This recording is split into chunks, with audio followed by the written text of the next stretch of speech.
My name is Christopher Miller. I'm a second-year medical student. And on behalf of ATSU, SGA, Office of Academic Affairs, Office of Student Affairs, and more than 15 other emergency response agencies that have made the disaster awareness response training a success, I would like to thank you for your attendance today. At this time, I would like to introduce ATSU President Dr. Jack Magruder.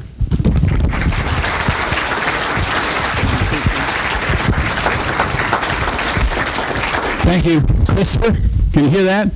How many of you know Christopher? Okay, good. I can tell you, he doesn't give up easily. He is a persistent young man, and he's been so excited about this, and he's actually gotten me very excited, and then after I met Dr. Polk, I realized why. And as he mentioned, this is really sponsored by the Student Disaster Awareness Responsibility and Training Group, headed up by Christopher. So this is a great day. And I've had a little time to visit Dr. Polk, and boy, are we in for a treat. Many of you already know him, but he is extremely competent. He's come back to spend a little time with us, and we claim him. He's one of our own from '93, as you know. But I also am happy to tell you that his wife is one of our own. She got a master's degree in accounting at Truman while they were here. So I think we've done well here.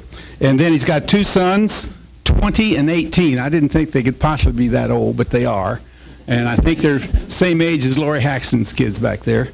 But and then the publicity on this was so good that there's a real old guy out here that came. Where is he? George, where are you? Will you stand up? There he is. George Pipes is one of our honored graduates of many years ago. The reason I say he's old is he's one of my students. And the rats and the Ratsko retired on me. So anyway, he's a wonderful DO, but he was a great science teacher even before that. And George, we're glad you're here. But he came in talking about how good Dr. Polk was. He said, this is going to really be good. He says, that's why I'm here. So I thought that endorsement was probably worthwhile. I'm going to tell you a little about this gentleman. Many of you have seen this. You've already read about it. But certainly he is... we're really honoring him for his presence and for what he's done, the service he's given to this institution and to the country. And so we appreciate that very much, Dr. Polk. He serves as a Principal Deputy Assistant Secretary, Deputy Chief Medical Officer at the U.S. Department of Homeland Security. Prior to this position, he served as Chief of Medical Operations, Clinical Services, Space Medicine, and then as Deputy Chief Medical Officer for NASA's Johnson Space Center. This is impressive, sir. We're so happy you're here and honoring us with your presence.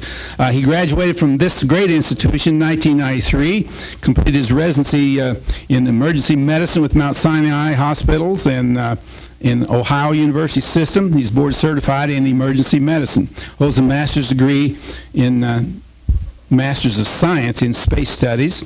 Dr. Polk's been active in the local, state, and federal emergency services and preparedness planning throughout his career. In 2010, he served as a consultant for the Chilean miner rescue situation. He's a member of the AOA, and he's a member of the AOA Commission on Osteopathic College Accreditation and a fellow of the American College of Osteopathic Emergency Physicians. And then I want to tell you one other thing he said. He said he had a good time when he was in Kirksville. He still honors this community, and I told him you did too. And I visited with many of you, and the first thing I've asked you is, why did you come here? Almost always it's because of the way you were treated at your interview, and you felt you found a home. It's exactly what he said. And then he said he was so pleased that this community had put together a coalition where they raised $1.1 million for the dental school in a place that has no wealth, and yet it came through. I'm going to bore you one more moment here. That takes me back to 1894 in that city council meeting. Many of you heard this. Kirksville, Missouri. The founder of this institution got in trouble financially. They were about ready to close this place 2 years after he started. Founded in 1892, 1894, it was in trouble. He went to a city council meeting in May. The community of Kirksville collected $2,600 that night, gave Dr. Still. That kept this place alive. Can you imagine? We got 78,000 DOs out there in the country, 7,700 or so from here.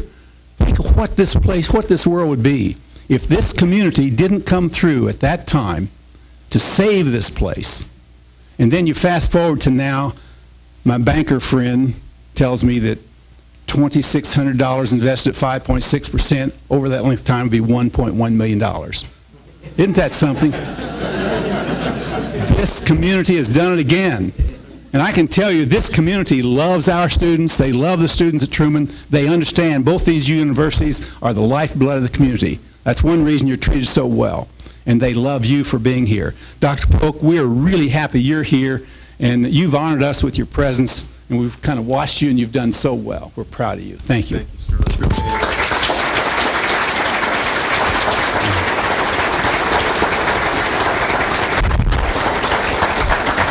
Well, first, thanks for the invitation. I tell you, some things have changed. Holy cow, I feel bad that I haven't been back here for 21 years, but the campus has changed drastically.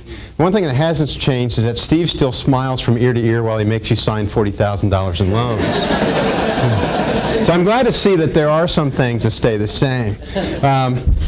You know, I was pleased both on the part of the Department of Homeland Security to come out, and the department actually wanted me to come out not because this is my home university, but because you're the first university that's actually embarking on advanced disaster life support, even though it's a trial, and we know that for your curriculum. But yeah, I wanted to kind of paint a picture for you on disaster life support that hopefully breaks some of the stigmata that you have. Because I'm sure there's some of you that think, well, that's for those ER guys, right? And you know, I'm going into internal medicine or family practice or pediatrics, and I won't really need this. And hopefully by the time I'm done, you'll maybe change your mind a little bit, because it's actually something that every one of you are going to need at some point. And so we're going to talk about white swan events, black swan events, and how you need to change your concept from the whole patient to the whole community. You're very good as far as osteopathic physicians in thinking about the whole patient, mind, body, and spirit. But most of us think about that for the patient standing right in front of us. We don't necessarily apply that to the community. But as Joplin, Missouri found out, you do need to apply that to the community. And I'll talk about some of those things and talk about disasters. First, I'm going to give you a little background for what are white swans, what are black swans, what does the Department of Homeland Security do, and then I'm going to end up with the Chilean mine disaster as a case scenario to give you an idea of the physiology and things that were behind the scenes there. Because it was actually a very impressive disaster and rescue. So hopefully you'll have a better appreciation for what they did there. But first, let's see if I have good command of this. First, I'll tell you this is not a bird lecture when we're talking about white swans and black swans. So what is a white swan? Well, you know, if I told the young doctor here and I said, you know what, Mrs. Johnson, she's 62, she's got a history of CHF and hypertension, and guess what? Today she came in and she's in heart failure. You wouldn't go, yeah, that's not a surprise. That's a routine event. We do those things daily. That is your day in, day out bread and butter as a physician.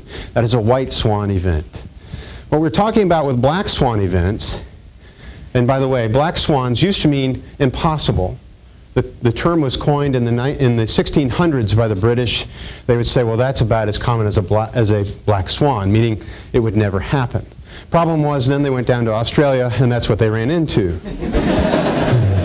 Little problem with that, now it becomes a sign of improbable, less likely than a white swan, because you can never say anything is impossible. Black swan events are those events that you hadn't planned for. The events that are a surprise from the observer. And it was coined, it's been more popularized recently in a book by Nassim Taleb talking about events such as 9/11. You know, in retrospect, you can make sense of those things happening, but at the time, they are a surprise. And how do you respond to black swan events? And the problem with black swan events is people don't want to spend money on that. So if, you know, like in the case of the CHF patient, yeah, we'll spend money on the drugs and the clinic for that patient. But if I said, hey, let's go spend $1 million on a disaster trailer, people will think, well, that's not going to get used every day like the clinic for the CHF patient. Black swan events are very hard to prepare for because it's hard first to convince people to spend money on them. It's hard for folks to fathom that those things would happen in their community. But they do happen in your community. First, let me talk about DHS and what we do for our White Swan. Most people think Homeland Security is this very cloak and dagger agency, and it is. I was telling Lori Haxton, I was sitting 2 weeks after I started at Homeland Security, I was sitting in the White House in the Situation Room, literally in the same seat that Hillary Clinton occupied when she was watching the Osama bin Laden raid take place. And I'm sitting there thinking, how in the world did I get here? And if they discover who I really am, are they going to kick me out? But, DHS has an interesting role. We have about 20 components total, but there are 6 that actually have roles in disasters. And there are components that didn't used to be together, and then after 9/11, they got married into this big agency. And so they're Customs and Border Protection, the U.S. Coast Guard, ICE, which is the Immigration and Customs Enforcement, TSA, all of you have been through the airport. I can't do anything about that, so don't ask me. FEMA, as most people know from disasters, FEMA is actually a logistics agency. We don't have ER docs paratrooping out of helicopters or out of airplanes in disasters. FEMA is actually the Maslow of hierarchy of needs agency to bring back infrastructure and water and food and things of that nature into a disaster. And of course the U.S. Secret Service is also under DHS. And so we have a different lens than the rest of the world. You'll hear folks like Health and Human Services talk about pandemics and talk about the health security of the nation. They're talking about public health, to make sure that the young and the old are cared for, to make sure that we don't lose a lot of people due to a flu. Homeland Security also worries about pandemics, but most of you have seen the movie Contagion. We worry about it slightly differently. I worry about it what is the infrastructure? What happens if all the guys at the nuclear power plant get the flu? What happens if the first responders get anthrax, or et cetera? We're worried about the continuity of government, which is a little bit different lens than the rest of the world. This is what we do on a daily basis. Make no mistake about it, we are a law enforcement agency. First and foremost, this is the ICE agents, and much like you think of special operations in the military outside of the U.S., we are special operations inside of the U.S. And these folks train daily, they get injured, and we take care of them. And that's part of our job, is to take care of the workforce. But they also do rescues. And even the customs people, the folks that you think about as trying to prevent people coming across the border, they are actually treating patients almost every day. The folks that come across the border to try to get into the United States, we've had folks fall into abandoned mine shafts and plummet 100 feet. And then, unfortunately, in Southwest Texas and a lot of these places, they are far removed from a trauma center. So being able to provide austere medical care and EMS care to those folks, that's their daily operations that they do.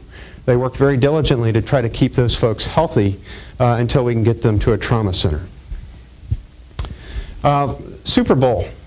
Most people don't know all the planning that goes on behind a Super Bowl, but we do things like place the BioWatch detectors. What is a BioWatch detector? That's an anthrax detector, as well as other biological and chemical agents, to make sure that somebody didn't try to pull off a terrorist incident at a Super Bowl.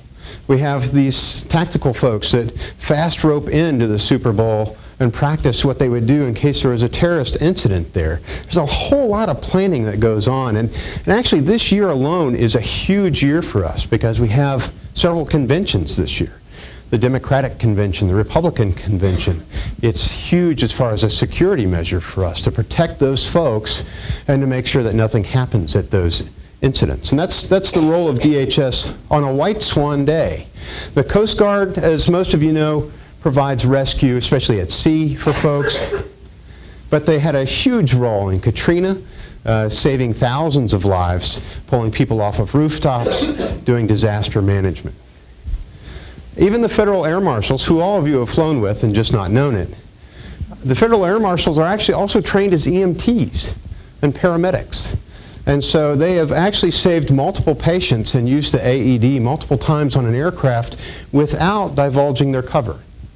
Now, granted, the fact that they didn't take off their coats, that they don't expose their 40 millimeters, hiding in the small of their back, kind of gives them away a little bit. But they even have a role in the aircraft in life-saving missions. Secret Service has changed a great deal over the last several decades. That was when Reagan was shot on the left. They have changed their role a great deal. They also get disaster training. They get emergency medicine training. And that is one of their medics as well. They have to take care of potentially the president and any dignitaries that might get injured, and they do a very good job in their training as well. Austere medical care. Because the borders in Alaska and other places are far removed from trauma centers, this is part of their White Swan Day, is to learn austere medicine. And we started an austere medical course for all of our 3,400 EMS personnel. But now let's talk about the black swans. We talked about black swans being the improbable event. And this was Joplin. And, that's almost unfathomable to that community. But think about that. A lot of physicians in that community, it's not just the emergency physicians that are going to be employed in that. It's all hands on deck. I don't care if you're the podiatrist in that community, we're using you. It's all hands on deck. But most people think of disasters as the acute event, the emergency medicine event, the intubation, the chest tubes, and the wood flying, and people with broken bones, and this and that. But you have to expand your thoughts beyond that. How long was it before Joplin got electricity back? Do you think it happened a day after this? 2 days? A week? 2 weeks? What about the patients who are on insulin, whose insulin has now gone bad in the refrigerator? Where do they get care? That's not necessarily an emergency medicine event, but 48 hours after this event, it will become an emergency medicine event. What's the role of the family practitioner in rural Joplin to make sure that those patients still are able to get care?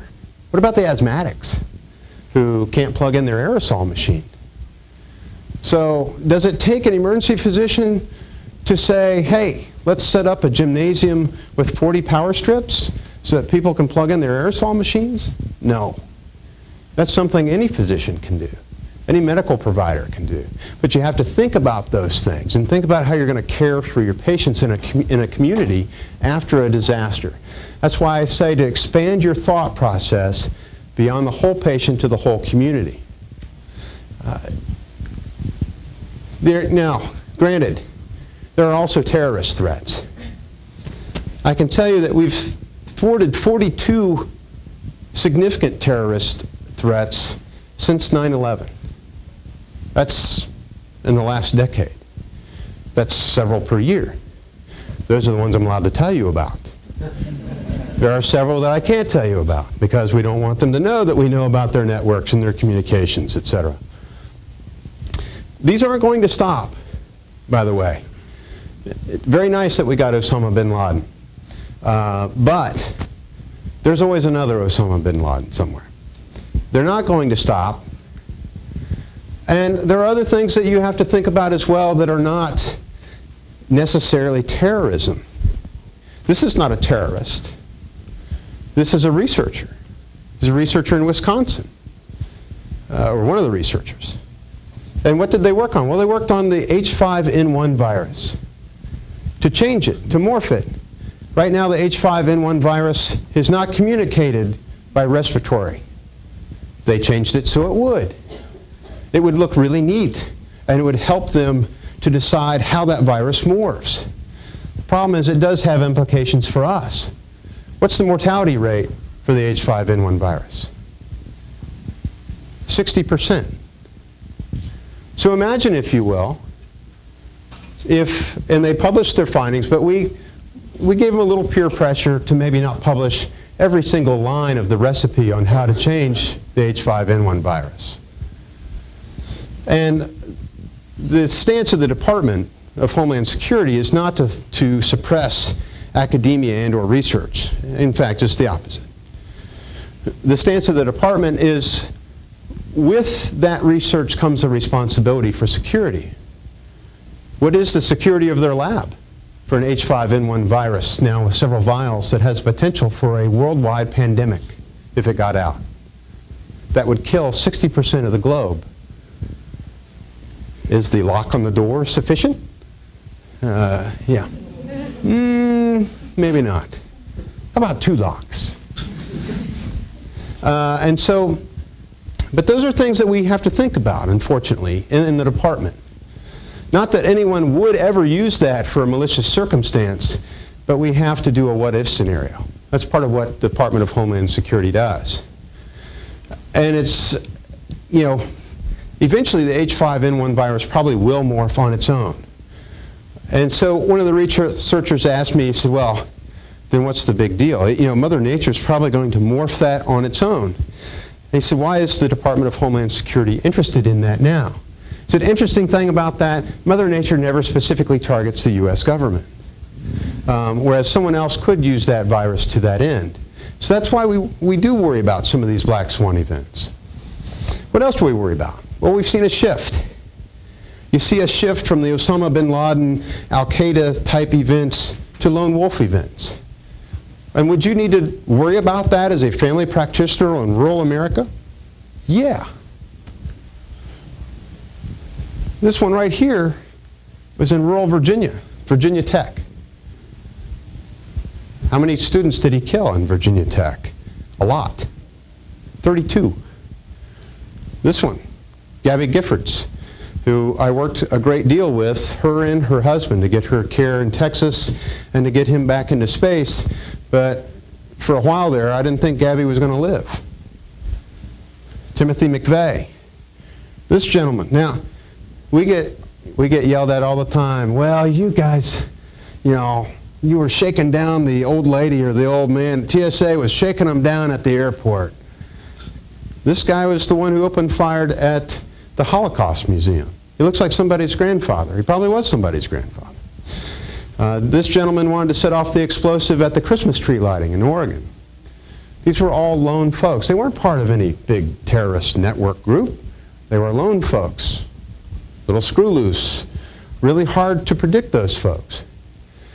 But even beyond those folks, you look at little tiny Chardon, Ohio, 2 weeks ago.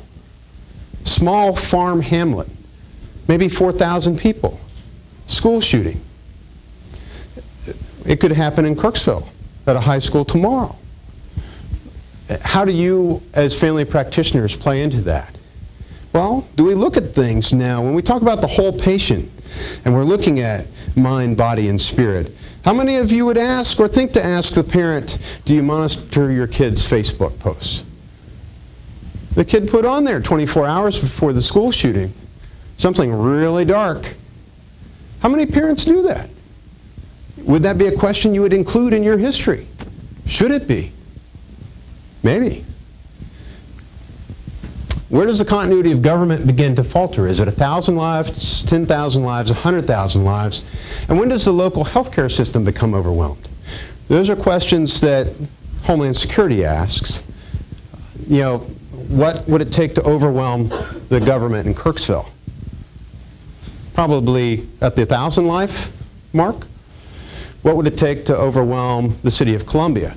Is that the 10,000 life mark? What would it take to, with the continuity of government in the United States, start to falter? And those are the things that concern us. But you as family practitioners, or you as rural practitioners, or pediatricians, or emergency physicians and internists also have a role to play. There are things that you can do for the mind, body, and spirit of a community, whether it's planning, whether it's orchestration. How is the patient who's on insulin going to get or refrigerate their insulin after a disaster or a tornado or a hurricane or an earthquake or whatever it is that ensues? How is the patient, all those patients that are asthmatic that have to have their aerosol machine, can you set up and or plan for a place to put power strips and have them all plug in their aerosol machines? How are you going to supply the psychological support for a community that has been devastated like Joplin was? And so what are the roles that all of you can play? Well, you can play a role in prevention, obviously. What does prevention mean? Well, you can't prevent the the tornado, but you can prevent some of the cascading failures that occur after the tornado. You can set up things like the gym or multiple refrigerators or local trailers that have refrigeration for the insulin. You can work on the continuity of operations for medical care. What does that mean? Does that mean, you know, if this hospital is hit by a tornado, where's the surgery going to occur? Is it going to occur across town? Would we bring in trailers with surgery on them?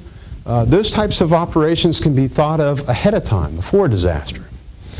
And then the community response. You know, does the community have the resources locally or not? So, there are different things that physicians can do. One of the things I've noticed here is everywhere in this town has an AED, which is really neat because I've seen the food that they serve, so I think a certain percentage of this town is going to have coronary disease. What was that place we were at, Chris, today with the fried pickles? I'm going to have to take an extra Lipitor this afternoon. Yeah, so, but how many primary care physicians think about teaming with local law enforcement and the school district on working with the schools on drills for if there is a school shooter? How many people think to go and train the teachers on basic first aid for applying pressure to wounds? How many people have done that in rural communities? Not very many. But we can expand our scope from the whole patient to the whole community. There's no reason why we couldn't do that. Would that have been beneficial in Chardon? Might have. But those are a lot of things that we can do. And so that's one of the things that we were pretty happy about, to see that you're embarking on the Advanced Disaster Life Support course. Even if you don't migrate it permanently into the curriculum, the mere fact that you're broaching and having the conversation and the topic allows for great discussion in a medical school. And so far, from what I've seen, you guys are fairly innovative and out in front on a lot of things. And the Virginia school, by the way, the Edward Villa School, is also looking at doing this in April, and there's some other schools that'll probably follow suit. They're going to want your lessons learned.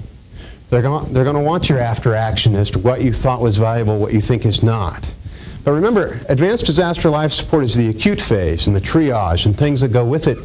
But think about, especially if you're in primary care, the things that come after that, like we talked about. What are going to be the patient's needs in 4 days, in 5 days, and a week after a disaster? You know, FEMA waits until we're called, by the way. We don't go into some place with boots tromping. We have to wait until we're called by the state and locals. We can't invite ourselves. We have to be invited. We don't want to be the big bad federal government. We want to be the folks that come after you've made a declaration. So we have to wait for the governor to declare an area a disaster. So sometimes, depending on the scope, you may be left on your own to worry about the Maslow hierarchy of needs until those things are in place or until the federal government's been invited. So keep those things in mind. Now I want to talk about a case study, which is the response to the Chilean mine accident. And we had great discussion about this, by the way, whether or not I could put the Homeland Security logo on this, because I actually did this in my former job when I was at NASA. So it's always interesting in the federal government when you have ethics discussions as to, well, should you put the NASA meatball? Oh my gosh, but you don't work for NASA anymore, so you can't use the NASA meatball. But okay, go ahead and use this one. This was an interesting rescue. It was an interesting rescue both from a leadership and innovation standpoint, from a physiology standpoint and medicine standpoint. Hopefully by the time I get done, you'll have a greater appreciation for the fact that the miners weren't just saved once, they were saved multiple times. The press had no idea, which is a good thing sometimes that they had no idea, because it kept some of the fervor down around the rescue. But here's how it played out. Initially, after the cave-in, they were, this is a mine, by the way, it's a copper and gold mine, not a coal mine like in the U.S. This is solid rock that they were buried under. You have to remember that Chile is in the Ring of Fire. The Ring of Fire in the Pacific is where the earthquakes happen a great deal due to the tectonic plate shifts. And so they get earthquakes fairly frequently in Chile. And they had had a very large earthquake in February which had loosened this very large portion of rock, which is about 6,000 tons, not 6,000 pounds, 6,000 tons of rock that collapsed. And quite frankly, they thought these guys were dead. And they thought it was a body recovery. And they were poking through with a little camera. And they're, when I say poking through, they have to drill 2,400 feet down through solid rock to try to hit the shafts that the guys were in so that they could use a camera and see if they were alive or not. And on day 17, they poked through one of the shafts and they put the camera down and they're looking around. They're looking, quite frankly, for bodies. And they felt a tug on the camera. That kind of freaks you out a little bit. And they pulled the camera up, and this was the note that was attached. It says, "We are alive to 33. Well, that gives two reactions, first of all. There's the reaction of elation that they are alive. And then there's the secondary reaction of, oh crap, they're alive. How are we going to get these people out of there? Now, a couple things to know is that miners had not been pulled out alive from a mine cave-in past 20 days. They're at day 17. And they are below 2,400 feet of solid rock. The other thing you need to know is they're not all miners. A mine, that's the president of Chile, by the way. The mine has a zigzag pattern. Some of the folks are the truck drivers that drive the ore up and do the other miscellaneous odd jobs that transit the mine. And they range from ages of 19 to 62. The 19-year-old, by the way, had been on the job one day. Now, talk about freaking you out. That would be really bad. And they had different medical conditions: type 2 diabetes, silicosis, hypertension, coronary disease, COPD. This is what the mine looked like. It has a zigzag pattern because the truck has to be able to go up a 30-degree grade. And so it goes zigzag around the ore itself. And this is where this 6,000 tons of rock collapsed, that little gray area. I'm losing my laser. There we go. And the miners were down here at the 2,400 foot mark, below the rock. And they actually had a fair amount of room to roam around in these corridors. But they were in jeopardy, obviously. Now, the first thing you need to know in disasters is the rule of threes. Typically, like if you were in a plane crash or if you're in some place, the rule of threes applies. You have 3 hours to get to shelter, especially if you're in a cold area, etc., so you don't get frostbite, so you don't become hypothermic. Then you have 3 days to get water, typically. And then 3 weeks for food. That's the rule of threes. These guys are down there, it's now 17 days. So how'd they get water? They were brilliant. First of all, they saved themselves the first time. This is part of the part that the press did not talk about. And I'll talk about it here in a second. But how did we get involved? How did, I don't know if you know this or not, but NASA's not exactly known for saving miners. It's not a sideline business we have. Hey, we go to the moon, oh, and we save miners. It's not something we market very often.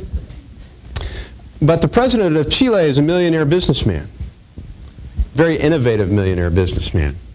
And so once they had these folks down below, he's like, well, we got to get these guys out. So who else keeps people alive in an enclosed space for a long period of time? Well, there's NASA, because we keep people alive on the space station in an enclosed space for months at a time.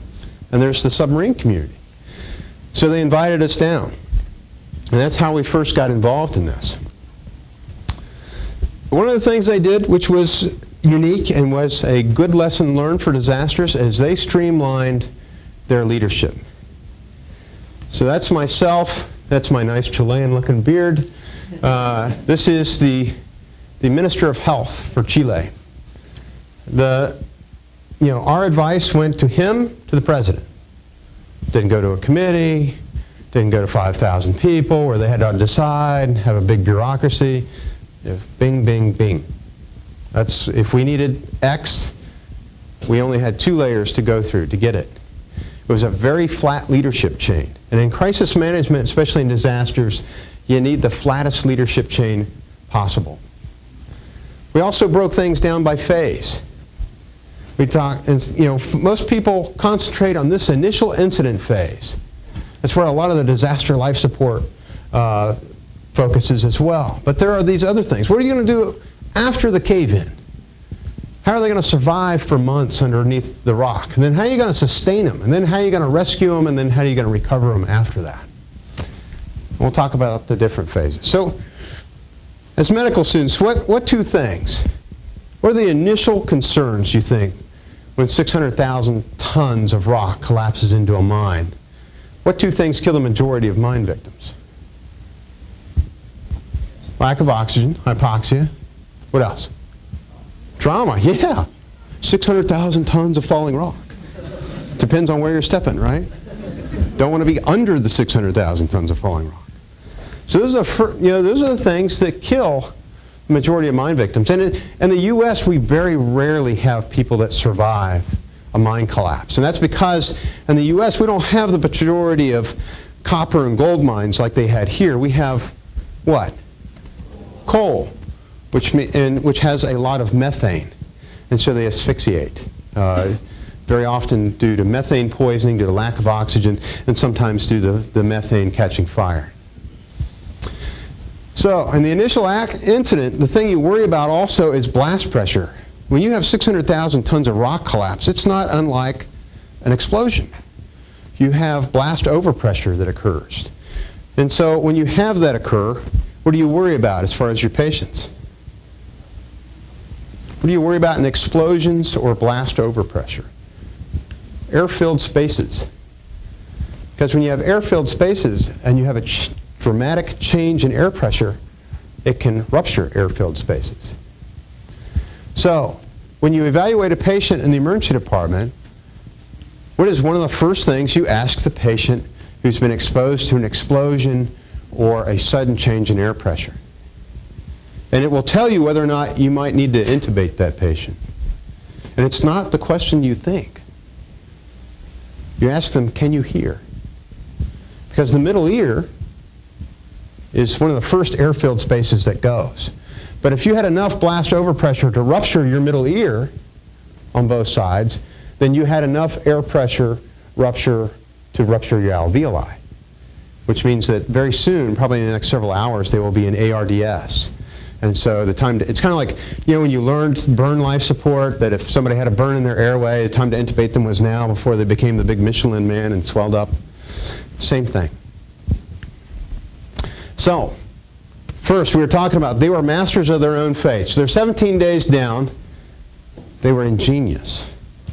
The first thing you have to know is, yes, they are 2,400 feet below solid rock, but the miners themselves are at sea level. The entrance to the mine is 2,400 feet above in the mountains. So the leader of the mine said, all right, we've only got a little bit of water, so here's what we're going to do. We're going to dig wells. And by the way, we're going to split up. 11 of you are going to dig a well, another 11 of you are going to dig a well, and the other 11 of you are going to dig a well. Each of the three groups, you're going to drink from your well. We'll see who gets sick. Simple triage. First group dug a well, drank from it, got sick. Second group dug a well, drank from it, got sick. Starting to sweat a little bit. Third group, nobody gets sick. Guess what? Everybody drink from that well. So they were able to get their own water. They were ingenious in that way. Unfortunately, food was a problem. Because remember, that's 17 days. They're getting close to that 3-week mark, right? We talked about 3 weeks and the rule of threes. They had only had enough rations for the miners, meaning 10 cans, because that's typically the mining crew, and only for so many days. So they had enough rations, and they divided them up such that each person could get a tablespoon of tuna, a quarter of a peach, and an ounce of dried milk every other day. So how many calories do you think that is? Yeah, not a lot. Yeah. That's much less than the South Beach diet, trust me. They were, in essence, starving to death. So, they finally had what's called a paloma. A paloma in Spanish means pigeon or bird, you know, to deliver something. And essentially what it is a 4-inch round tube that looks like a PVC pipe.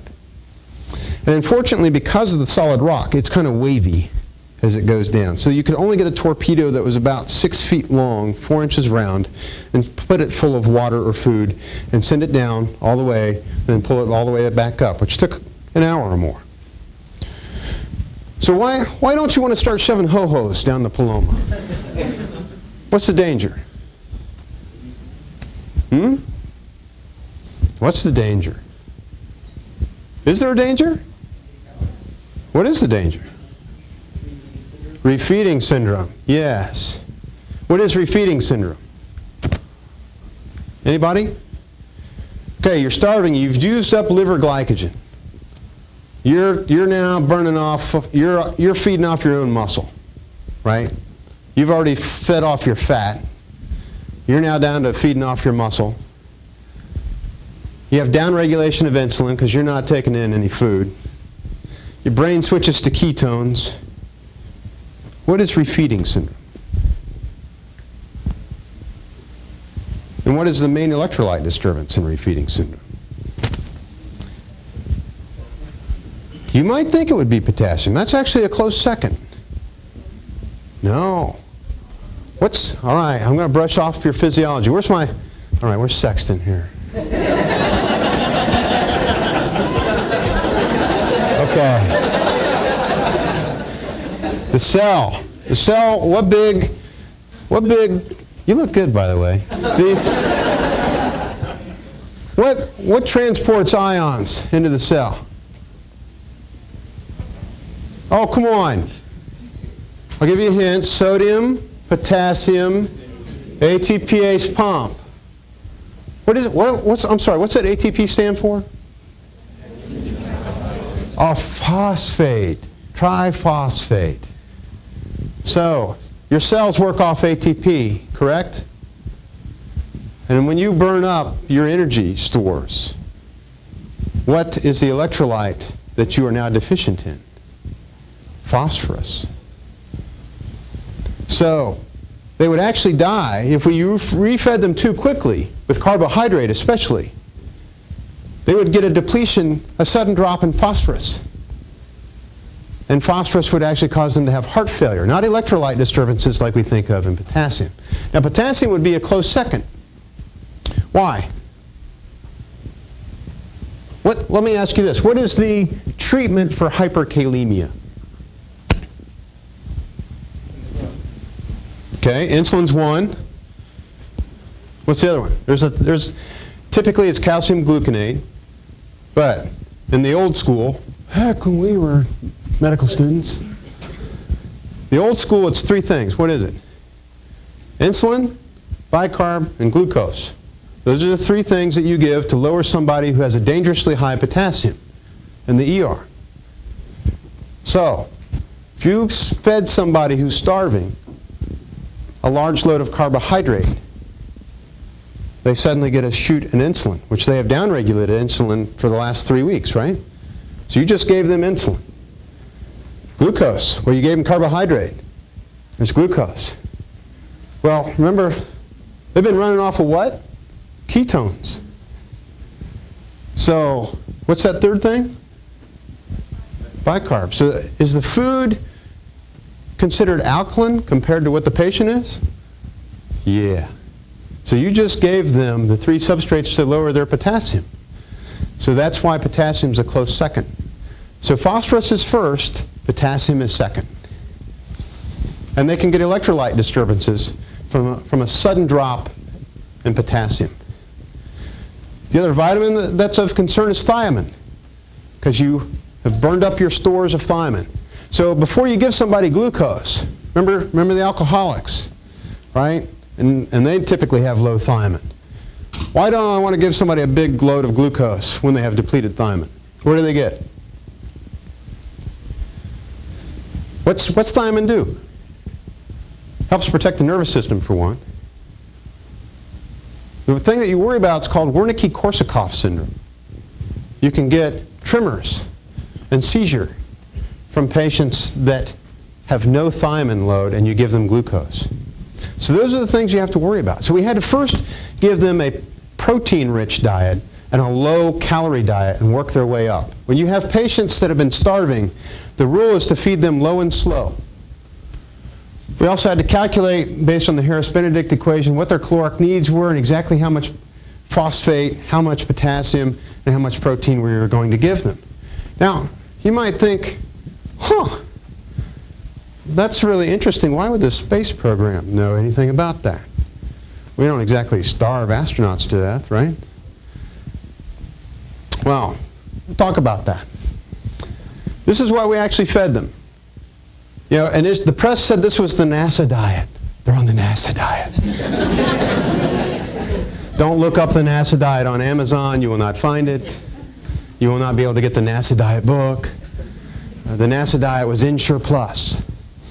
And Ensure Plus had a high amount of potassium, a high amount of phosphorus, was rich in protein, and had significant thiamine and magnesium. Now, you can imagine being a miner, and thank goodness you finally have this 4-inch round tube, and you're expecting food, and they send you cans of Ensure.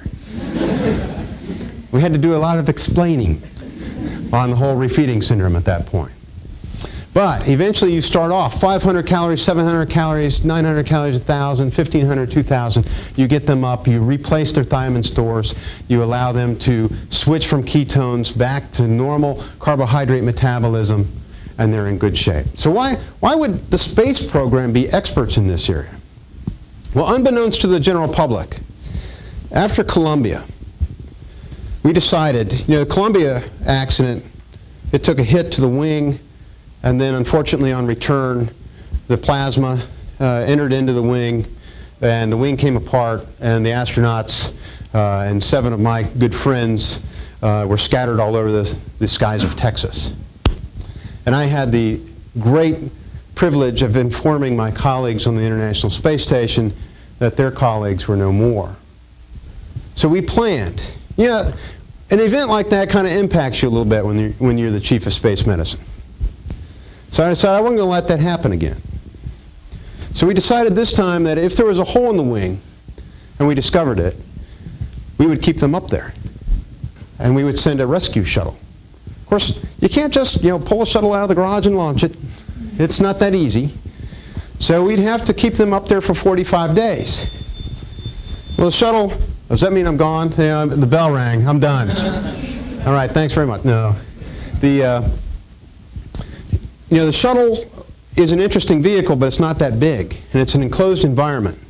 When you run out of oxygen, you can't throw open the window. It's just not that simple. So we decided that what we would have to do is decrease their calories to about 1,000 calories, 750 calories. And interesting thing, the amount of oxygen that you consume and the amount of CO2 you produce is based on the amount of calories and the type of calories you consume. And actually, we had calculated based on the astronauts' weight exactly how much oxygen and CO2 they would consume and or produce, because those are also commodities on board the space shuttle. And it turns out that if you switch to a protein diet and if you decrease your calories, this is what it looks like. If you go from 3,000 to 1,000, that is your CO2 production. If you go from 3,000 to 1,000, that is your O2 consumption. And if you switch from carbohydrate to protein, you can see the shift as well, down, across the other way. So the astronauts would have shifted to a protein diet at little less than 1,000 calories a day in order to both conserve oxygen, decrease the amount of CO2, but we would have essentially put them into a scenario of refeeding syndrome and had to figure out how we would refeed them again so that we did not cause the same problem. So that's how the space program knew about this, to consult with the Chileans. Who else gets refeeding syndrome? Who else in your population that you would see normally? Yeah, patients with neurosurgery, patients that can't feed themselves, patients that have had poor nutrition, diabetics, alcoholics. So anybody who has had 5 to 7 days of malnourishment, depending on what their status was at the beginning of that phase, can get into refeeding syndrome. Now, we don't see it very much now because we have order sets, right? You've got electronic ordering systems, and the pharmacist always makes sure there's phosphorus and potassium and the TPN and on the bag. So you don't see it very often now. But it's still possible, and that's one of the things you need to be wary of. So, they've been saved twice now, right? First they saved themselves by digging the wells. Then the Chileans did an outstanding job of refeeding them. Not a single miner got an electrolyte disturbance. Not a single one had a dysrhythmia. Not a single one had heart failure. They did a beautiful job of refeeding them, which, by the way, we learned about refeeding syndrome the hard way. When soldiers discovered prisoners of war at Auschwitz, they were devastated by these emaciated, essentially walking skeletons. What's one of the first things you think they did? Yeah, they gave them their C rations, full of carbohydrate. What do you think happened? Bad things. So we learned the hard way about refeeding syndrome. Now, the mine is 90 degrees, by the way, and 90% humidity. Horrific, hot. And oh, by the way, there are no beds. They're sleeping on hot rock. So what's the next concern? And remember, they're also feeding off their muscle because they were starving. What's the next concern? Rhabdomyolysis, right? Breakdown of the muscle itself. When you sleep on hot rock, your muscle breaks down. It's not exactly Serta Sealy sleeping on 90-degree hot rock. And so what test would you send down? So this was the funny part. The Chileans are looking at us like, we're NASA. We've got really funky, cool equipment and this and that. And they're like, what would you send down? And they're thinking we're going to pull out some really cool, neat instrument. And we said, oh, the urine dipstick. Like, wow, you are really on a budget, aren't you? But think about it. Urine dipstick gives you what? Specific gravity, so you can see if they are still dehydrated, right? It gives you ketones, so you can see if they are still ketotic. But there's a problem with the urine dipstick. The urine dipstick can't tell a difference between myoglobin and hemoglobin. So if you have a patient in rhabdomyolysis, it will test positive for blood. We went out on a limb and thought the likelihood of 16 miners having a kidney stone all simultaneously was really low. And so when they did the urine dipstick, 50% of the miners were positive for heavy myoglobin and protein. They are going into kidney failure due to the muscle breakdown. The muscle protein is too big for the kidney to handle in rhabdomyolysis. That's the problem with rhabdomyolysis, is renal failure. So, and they get acute tubular necrosis. So what we did was target those particular miners for 5 liters of water a day. Essentially, they're going to be peeing like racehorses. And fortunately, they were able to turn them around to where all of the miners had their urine clear. So now they've saved them 3 times, right? They saved 16 of them from acute tubular necrosis and renal failure. Now, the other part that they did was ingenious. You got to remember, the paloma is 4 inches round, right? They don't have beds. So the president sent out through their newswire, we need beds.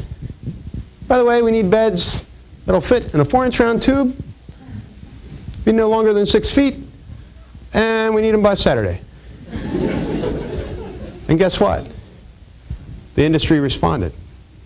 They had 3 different companies trying prototypes of beds that would fit into a 4-inch round tube and go down. You only need about 16 of them because they're going to hot rack. Because we had 2 shifts, the folks that were working during the day and then the folks that were sleeping during the day. Now, why would we make them work? Because when you're drilling, you have a pilot hole.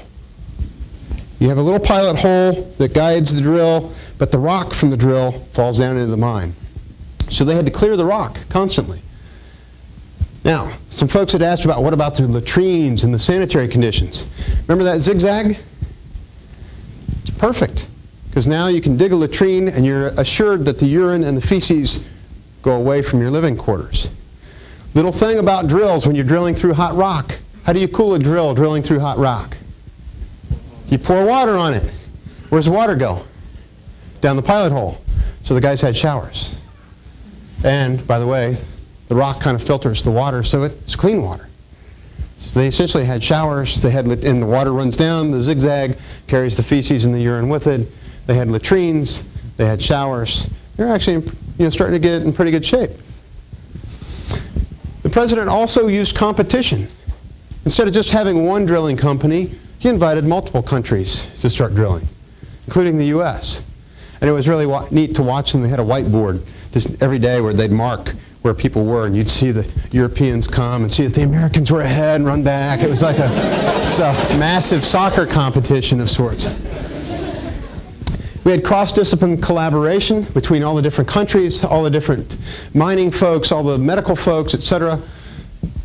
And then we also had to do things like sustain them to make sure that we planned in case there was another cave-in. What would happen if there was another earthquake? We didn't want to start all over again. So we had to make sure that they have enough stores down below in case there was a contingency. Okay, so on the chronic condition, the patient with type 2 diabetes was on metformin prior to the accident. Should you begin sending that down, and when? First of all, what is metformin? Oh, come on, somebody knows. Right? Drug we use to treat type 2 diabetes. One of the problems with metformin is it can cause lactic acidosis. They're already acidotic, right? So would you give it? Would you give the guy, would you assume that the type 2 diabetes patient who is starving to death is perhaps diet controlled? That's a good assumption. So you wait till they're back at normal calories, and you wait till they're no longer acidic before you start giving them their metformin again. And that's what we did, to make sure they're no longer spilling ketones and that lactic acid was no longer a concern. One of the things that the Chileans noticed was that the guys were getting this eczematic rash, and they couldn't get rid of it. They were sending down steroids, and they couldn't get rid of it. That's because it wasn't an eczema. When you have a linoleic acid deficiency from a nutritional deficiency, you get this eczema-like rash. And you can also get thrombocytopenia. That goes away after you replace linoleic acid. So that's what we did. And lo and behold, the rash went away. Herpes virus. Now, as physicians, you got to remember, not everybody knows what herpes virus is. So when you tell a bunch of mining folks, well, all these guys downstairs might get herpes, they start looking at you like, they're not that close. No. Yeah. We're talking like cold sores. College students get cold sores. They break out in shingles, things. Okay, I gotcha. And so when you have great stress, you get latent virus activation. The astronauts get this as well, by the way, when they're in space. They get latent virus activation of the herpes virus. All of you in this room have probably been exposed to the Epstein-Barr virus. I would venture to guess that more than 99% of you have an antibody to EBV. But those can be activated. The herpes virus family can be activated in times of high stress. Vitamin D deficiency. They're in the dark.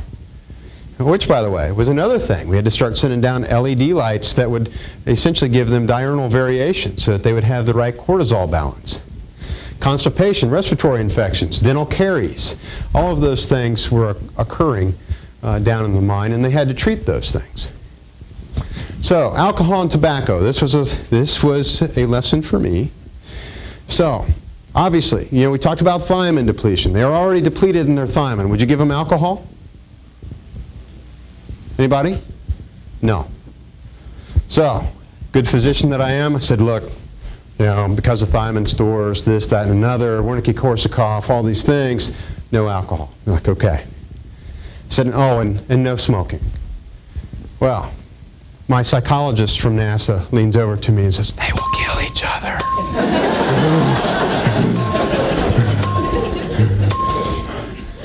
So eventually I had to give in on the cigarettes intermittently. We reduced the number, but it became apparent that it was either that or a revolt in the mind, and we decided that maybe we would not cause the revolt. Circadian sleep cycles, we talked about that. We made sure that they were in different shifts to get their cortisol balance back. This was another lesson for me. CNN went out and they talked to a professor at Harvard, and of course they did not give him the proper context. He did not know that the miners were at sea level. And they said, could the miners be at risk for bends? And of course he said yes. And of course then the reporter from the New York Times talks to me, and I said, that guy doesn't know what he's talking about. They're not at risk for bends, thinking that he wouldn't quote me exactly on that one. So that was when I had to redo the press conference class at NASA on how to speak to the press for the third time. So, are they at risk for bends? Normally somebody buried underground would be, right? If ground was sea level. But the miners are at sea level. So are they at risk for bends? No. So the typical rule is if you're in a cave, you multiply 3.3 to whatever depth they're at. So, and typically, unless you're below 17 feet of seawater, I remember my pool in Texas was 12 feet. I didn't get the bends. If you're below 17 feet of seawater, for those of you who scuba dive, most of you know that as well, you typically don't have to worry about the bends unless you're below that. A cave, because of its enclosed environment and its added pressure, you multiply 3.3 to whatever depth you're at, and then you can calculate whether or not you're at risk for bends. They were no more at risk for bends than they were going up in an elevator in this building. Now, why would NASA know something about the bends? We know something about the bends because that's our work environment. That's what we do every day for spacewalks. We depressurize astronauts, we hyperoxygenate them, and then we send them out into the vacuum of space. That is our daily work environment. So we knew a thing or two about that. So, now the miners are well nourished, you've treated them successfully for their chronic medical illnesses. It's time to contemplate the capsule. What things do you want the capsule to do? And oh, by the way, the drill bit is only 26 inches wide, so that means your capsule can only be 26 inches wide, which means your miner can only be 26 inches wide. So you also got to be careful that you don't feed them too much, because you don't want to be stuck in the hole. So, what's the worry? What's the worry with a miner standing like this, going all the way up 2,400 feet? Where's my Army guy? You ever stood at attention? You ever lock your knees? How many 19-year-olds have you ever seen on the parade ground? What is that called? It's orthostatic hypotension. The blood is not coming back to the heart. You're not getting the blood returned to the right heart. What happens when that occurs? Well, normally what happens is God makes you lie down. Little problem with that is that if you are in a pod, 26 inches wide, can you lie down? No. So what happens when your heart becomes empty and you have no blood returning to the right heart? You die. So that's a risk for the miners. Plus, what about, for the most part they were miners, but there are some non-miners. So we had debates on, well, should we give them a tranquilizer? They're going to have the rock right there. It's 2,400 feet. What if they get, really, really nervous? But problem with things like Valium, etc., is it lowers your blood pressure. Do I want to lower their blood pressure? No. So those things need to be taken into account. Orthostatic hypotension. What about hypoxia? What if it gets stuck midway, and then all the oxygen you have is right there, that you're breathing, because you got metal above you, metal below you. What about CO2?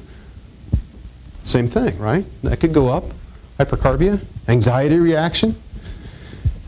So how do we combat that in space. Because the astronauts actually, when they come back from space, they're coming back into the gravity of Earth, and they get a drop in their blood pressure. All that blood that has been up in their torso now rushes back to their feet.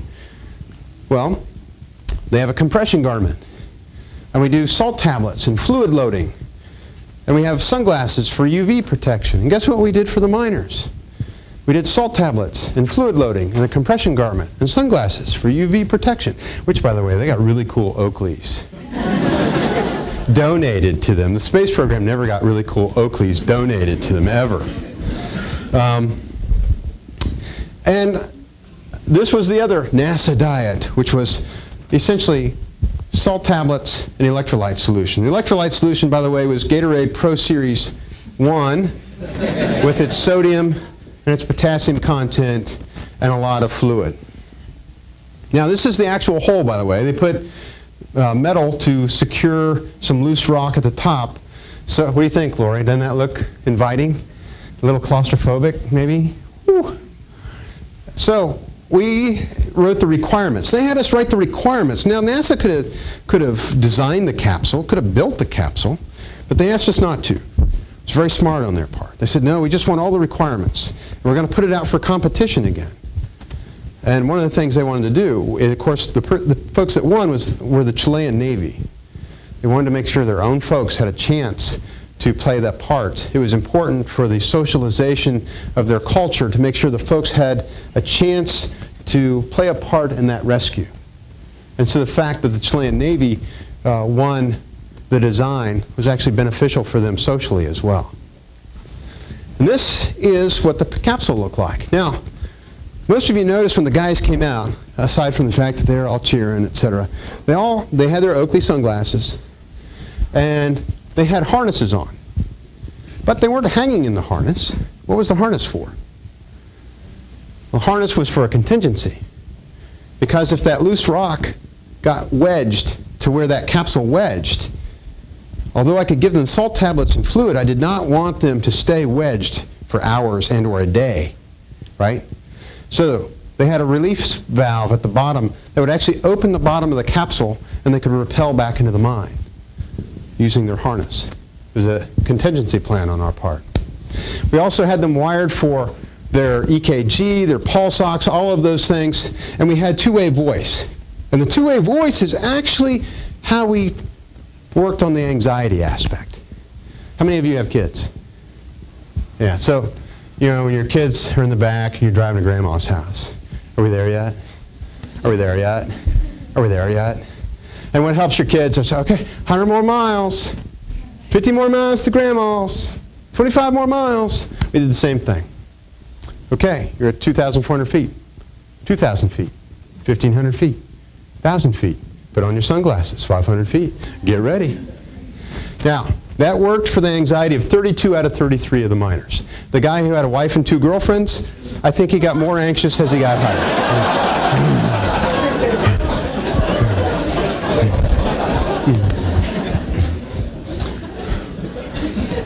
We even worked on where to put the helicopter pad, things that you worry about in disasters to make sure that you don't have the helicopters flying over the crowd, because it would be bad to have an accident in that respect. They did 6 Sigma, meaning the same treatment. And you notice, despite the guy coming out saying, "Chi, chi, chi, lay, lay," they immediately laid him down on cotton and took him off. That's because these guys were running on adrenaline. And so every single miner, they did the same thing. Each one of them got a banana bag full of multivitamins and lactated ringers, got the same medical care in the tent, which turned out to be fortuitous because 2 of them had pneumonia. One of them was still a little dehydrated. But you know, when you first come out of a mine, you got CNN and everybody else, everybody's running on adrenaline. But that adrenaline wears off after a while. So a couple of those folks crashed. But they did a good job. This is the part that was the hardest for them. You can't stop on a disaster afterwards. Right now, the folks, you know, Joplin was several months ago, many months ago. But I guarantee you there are still folks with PTSD and psychological trauma from the Joplin disaster. Same with this. And this was the hardest part for the Chilean government. They're like, the guys are going on lino. They're going to Disney World. There's nothing wrong with these guys. I mean, we're watching him. He's on jail. He's running a marathon. You NASA guys, PTSD. Well, problem with that is once all the press leaves and you're alone with your demons at night, that's when everything starts to sink in. And so about half of the miners are still treated for depression and on antidepressants. More than half still have not gone back to work. Those are things that you can't let go of, and those are part of the disaster. That's part of the continuum of disaster management. Does that require advanced disaster life support? No. But does that require maybe somebody with good family practice skills? Absolutely. So in summary, your disaster medical training is something that I think brings great value to disciplines. I think you should at least plan for or be ready for black swan events, whether you're in a rural practice or whether you're in the inner city. I think you need to expand your mindset, your holistic mindset, which you've already been taught, from the whole patient to the whole community. And I think your knowledge and skill set brings a great deal of expertise to the community that you may not realize. I guarantee you, we never realized at NASA that our skill set could have worked in such a way in a Chilean mine rescue. Don't underestimate the skills that you've been taught here. That's where you get to go if you're successful. Any questions? Thanks again for having me. It's been a delight to be here.